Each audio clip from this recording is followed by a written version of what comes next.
네, 정치권 소식 핵심 키워드로 짚어보는 시간입니다. 김상일 정치평론가 모셨습니다. 어서 오세요. 네, 안녕하세요. 네, 키워드 첫 번째 내용 확인해 보도록 하겠습니다.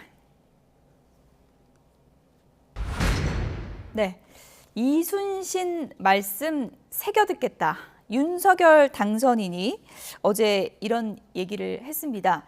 충무공 이순신의 어떤 발언을 새겨 듣겠다는 걸까요? 내용 들어보시죠.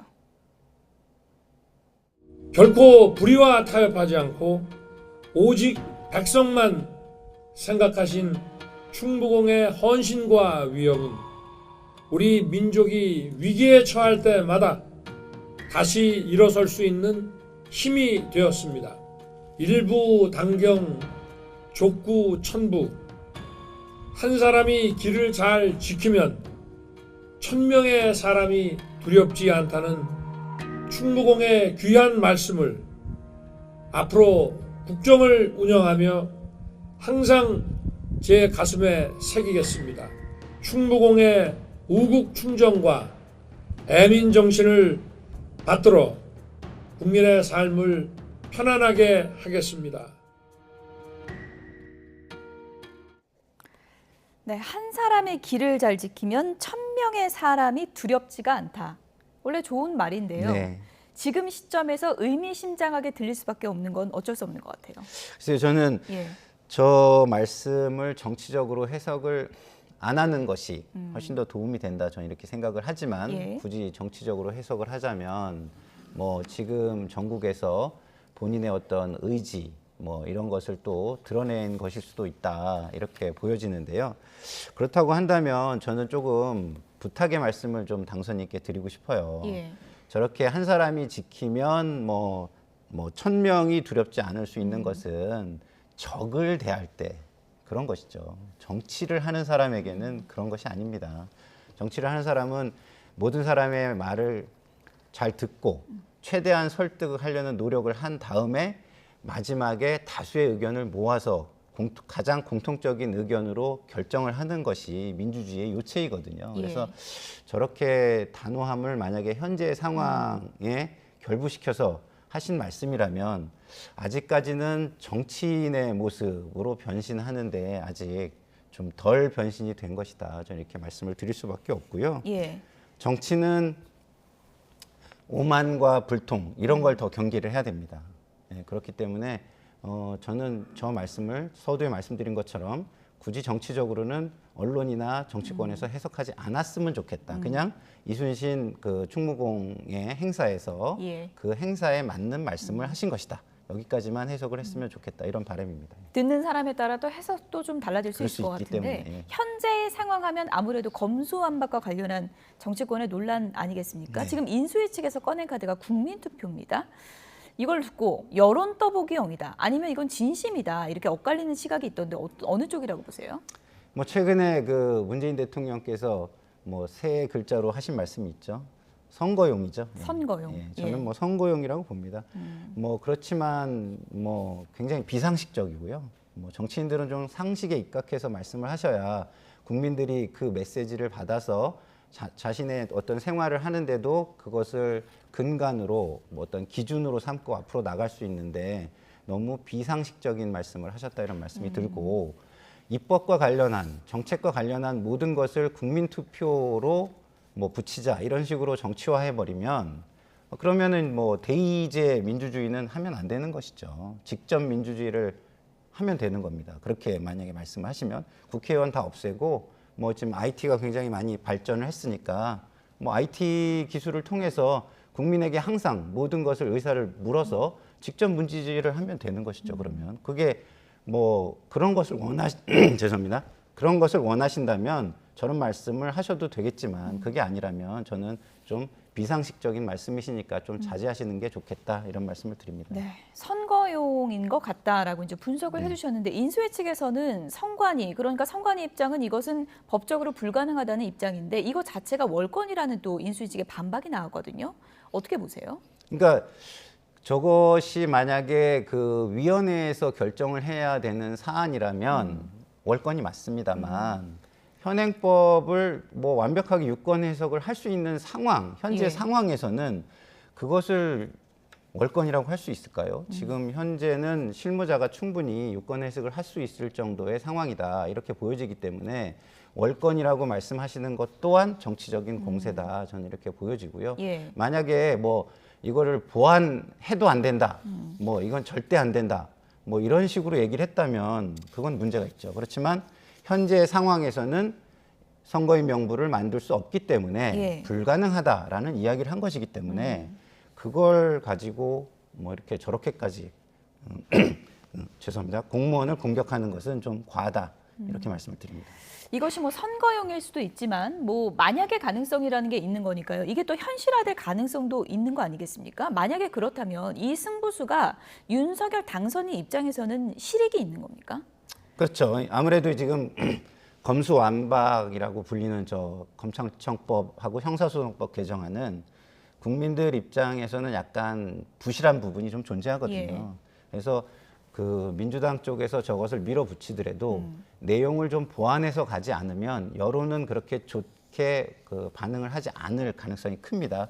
그러면 저희가 지금 지방선거를 앞두고 있는 상황에서 저것을 이슈화했을 때 국민의힘에 좀 유리하게 작용할 수 있는 여지가 있습니다. 그런 차원에서 뭐 충분히 지금 활용하려고 드는 그런 어떤 그 요인이 동기가 지금 있는 상황이라고 좀 보여집니다. 예, 민주당에서는 지금 이런 거 국민투표 붙일 거면 집무실 이전도 논란이 있는데 이것도 그러니까요. 국민투표 붙이자 이렇게 반박하고 예. 있잖아요. 그래서 제가 아까 말씀을 드렸듯이 예. 그런 식으로 한다면 조금 중요해 보이거나 이견이 있어 보이는 것은 전부 다 국민투표로 해야 되는데 그렇게 하려면 제가 아까 말씀드린 대로 직접 민주주의를 하는 게 낫죠. 왜냐하면 저희 지금 뭐 얼마나 과학기술이 발전된 시대에 살고 있습니까? 얼마든지 뭐 휴대폰이나 이런 데를 통해서 자기 인증을 해가지고 사실상의 국민투표를 항시 할 수 있는 체제가 갖춰져 있는데 그건 굉장히 무책임한 말이다 이런 말씀을 드리고 그리고 뭐 하나 더 언급을 드리자면 뭐 좀 이따 이야기 될 수도 있는데 뭐 제가 말씀을 드리자면 저 국민투표법이 지금 헌법 불합치된 상황을 개선하기 위해서 그 문재인 대통령이 예. 한번 헌법을 좀 개정하기 위해서 저걸 국민투표법을 좀 개정해 달라고 요청을 했었습니다. 예. 근데 그때는 헌법 개정안에 반대하는 입장에서 그 국민의힘 쪽에서 반대해가지고 저 국민투표법이 개정이 안 된 것이거든요. 예. 근데 지금은 뭐라고 얘기를 하냐면 아니 헌법 불합치가 돼 있는 거를 개정 안 하겠다 그러면 예. 그 예. 민주당은 지금 잘못된 거 잠시만요. 아니냐. 지금 현장 연결을 잠시 좀 하겠습니다. 정부가 실외 마스크 의무 조치를 다음 주부터 해제하기로 했는데 이에 대한 인수위 입장이 발표되고 있습니다. 들어보시죠. 인수위는 코로나 일상 회복의 일환으로 마스크 착용의 해제 방향에 공감은 하나 현 시점에서 실외 마스크 해제는 시기상조임을 누누이 강조해 왔습니다.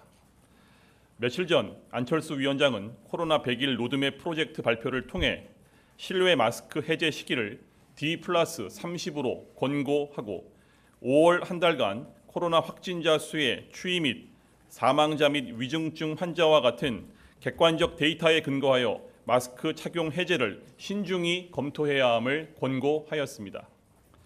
또한 코로나 특유의 권고안은 많은 현장 전문가들의 의견을 수렴하여 마스크의 해제 검토 시기를 권고한 것임을 말씀을 드립니다. 인수위는 정부의 이번 결정이 과학 방역에 근거하여 내린 결정인지 의문을 갖지 않을 수 없습니다. 인수위는 현 정부의 마스크 해제 결정에 우려를 표하며 향후 재확산 및 확진자 수 증가 시 어떠한 정책적 대응 수단을 준비하고 이번 조치를 발표했는지 묻지 않을 수 없습니다. 네, 이상 준비된 브리핑 마쳤고요. 관련해서 질문 있으시면 받도록 하겠습니다. 네. 네, 뉴스토마토 임유진입니다. 그 마스크를 벗었다가 다시 써야 될 상황이 또 올 수도 있어서 이럴 경우엔 국민 혼란이 좀 뒤따를 텐데 어떤 입장이신지 첫 번째로 좀 궁금하고요. 인수위가 정부에 마스크 해제 그 발표를 하지 말라는 답만 내놨다고 이렇게 보도가 되고 있는데 이러면은 커뮤니케이션에 좀 문제가 있는 게 아닌지 그렇게 되면은 뭐 그러니까 정확하게 어떤 메시지가 오갔고 정부 반응은 어땠는지 사실관계 확인이 좀 가능할까요? 두 가지를 동시에 말씀하셔가지고 일단 뭐 다들 아시겠지만 상식적으로 마스크 해제 결정을 하고 나서 다시 국민들로 하여금 마스크를 착용하도록, 상황이 변해서 마스크를 착용하도록 했을 경우에 국민들을 설득시키고 또 이거에 대한 논거를 제시하는 것은 몇 배 이상의 그 어려움이 있을 거라고 예상이 되는 부분입니다. 그렇기 때문에 저희 코로나 비상대응 특별위원회에서는 며칠 전 안철수 위원장께서 최소한 한 5월 말, 즉 D+30일 정도의 기간을 두고 신중하게 좀 검토를 하자라고 하는 입장을 냈던 것이고요. 물론 저희 코로나 특위 차원은 권고안을 드린 겁니다. 권고안을 드린 것이고 이 부분에 대해서 오늘 이제 정부가 이렇게 정책적으로 집행을 하게 되면은 어떤 물리력으로 이것을 제지하거나 되돌릴 수는 없다라고 하는 사실은 좀 분명히 말씀을 드리고요. 다만 저희는 이번 결정에 대해서 우려를 표한다라고 하는 부분 말씀을 드립니다. 그다음에 아까 두 번째 질문이 뭐였죠?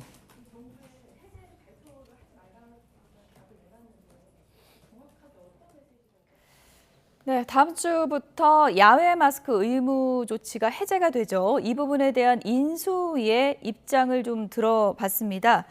마스크 해제는 공감하지만 현 시점에서는 시기상조다 이런 입장을 밝혔고요.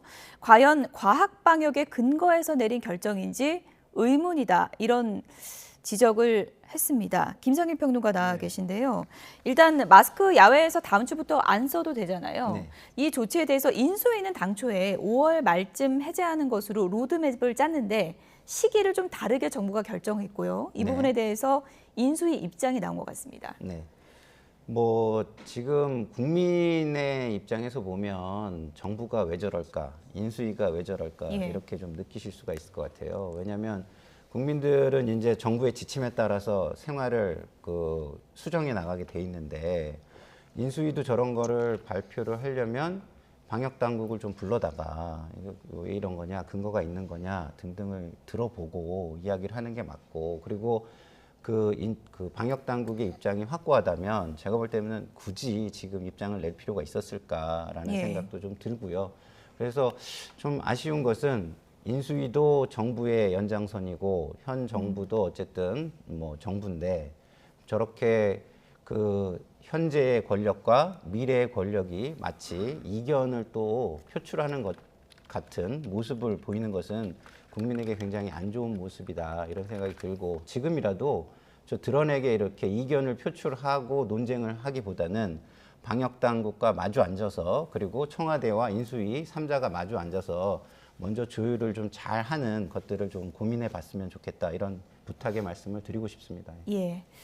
야외 마스크를 놓고도 또 신구 권력 간의 그러게 말이에요. 요묘한 또 신경전이 벌어지는 모습 좀 확인해 볼 수 있었고요. 지금 속보로 들어온 내용에 있어서 또 한 가지 좀 전해드리겠습니다.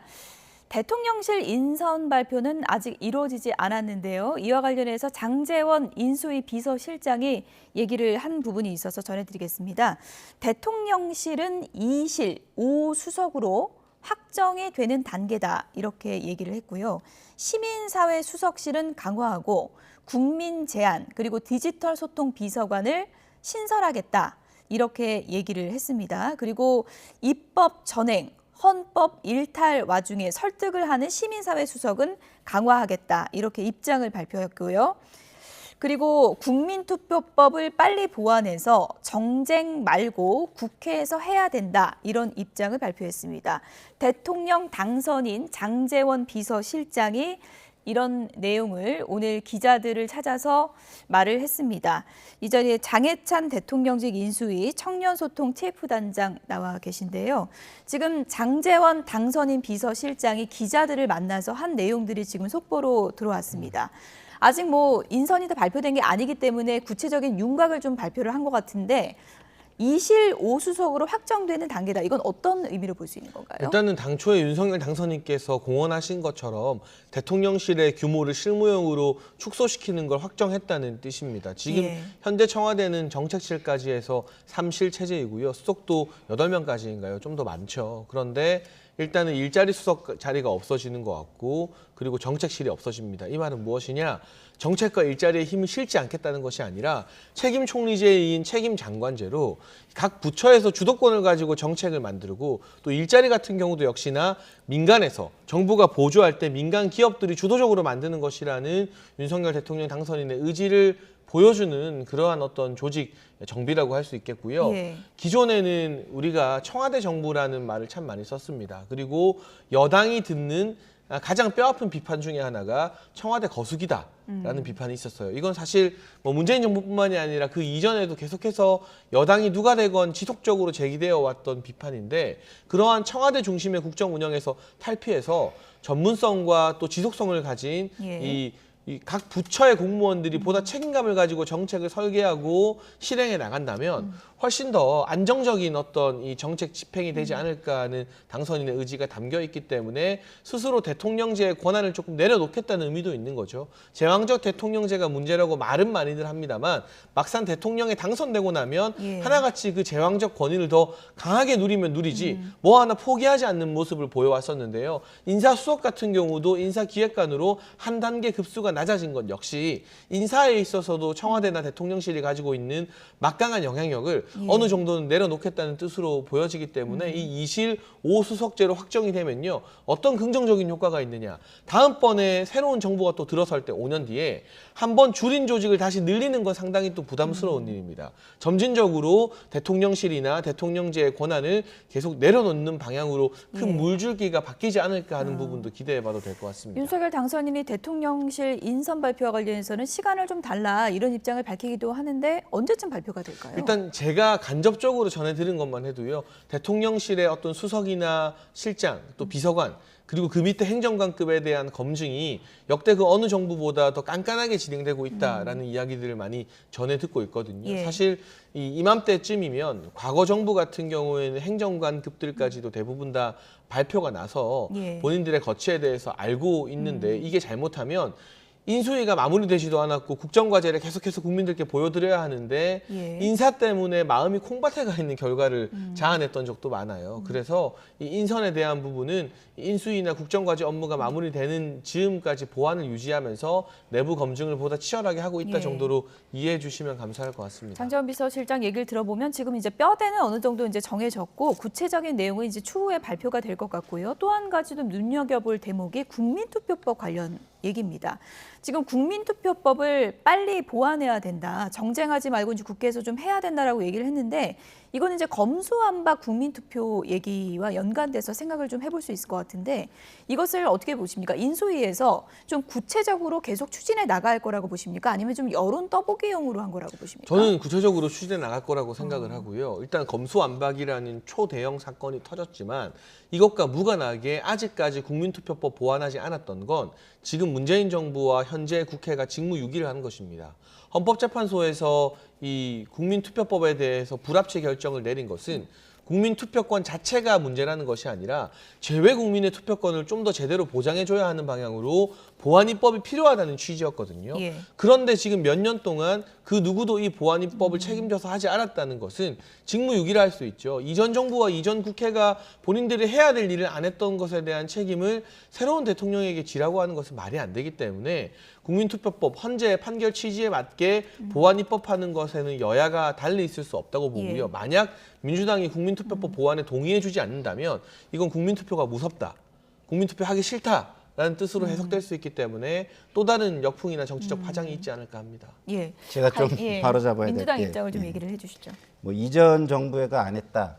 이 말씀은 아까도 말씀드렸지만 맞지가 않습니다. 예를 들어서 아까 말씀드린 것처럼 그 2018년 6월 13일 지방선거와 동시에 헌법 개정안을 그 투표에 붙이기 위해서 문재인 대통령이 제안을 했죠. 그 개정을. 예. 그런데 국민의힘에서 당시에 헌법 개정에 반대하기 때문에 이 국민투표법 개정을 막은 것이거든요. 그러면 지금 우리 장해찬 단장님의 말씀을 똑같이 이제 빌어서 말씀을 드리면 이전에 국민의힘이 무책임했던 거고 이전에 국민의힘이 국민의 여론이 무서워서 개정을 못한 것이 되는 것입니다. 그래서 저는 뭐 지금 하신 말씀은 뭐 국민투표법을 개정해야 된다 이 말씀에는 100% 공감을 하지만 예. 그 논리의 적용은 조금 예. 정정돼야- 민주당이 이번에 협조할 거라고 보세요? 아니, 저는 결정하자마자. 협조할 수밖에 없다고 봅니다. 예. 그러나 이게 이제 국민투표 사안이냐 이걸 가지고 논쟁을 하게 되겠죠. 그러나 예. 국민투표 사안은 되지 못한다고 제가 또 서두에 말씀을 드렸고요. 이런 것이 국민투표 사안이 된다 그러면 그 입법부의 존재 가치는 사라지는 것이고요. 앞으로 직접 민주주의를 해야 됩니다. 예. 앞으로 이 국민투표 개정 관련해서 이것도 굉장히 여야 간의 치열한 논쟁이 될 것으로 보이고요. 다음 주부터는 본격적인 인사청문회 정국이 시작이 되는데 민주당의 타겟 1호로도 불리고 있는 사람이 있죠. 다음 키워드 보시죠.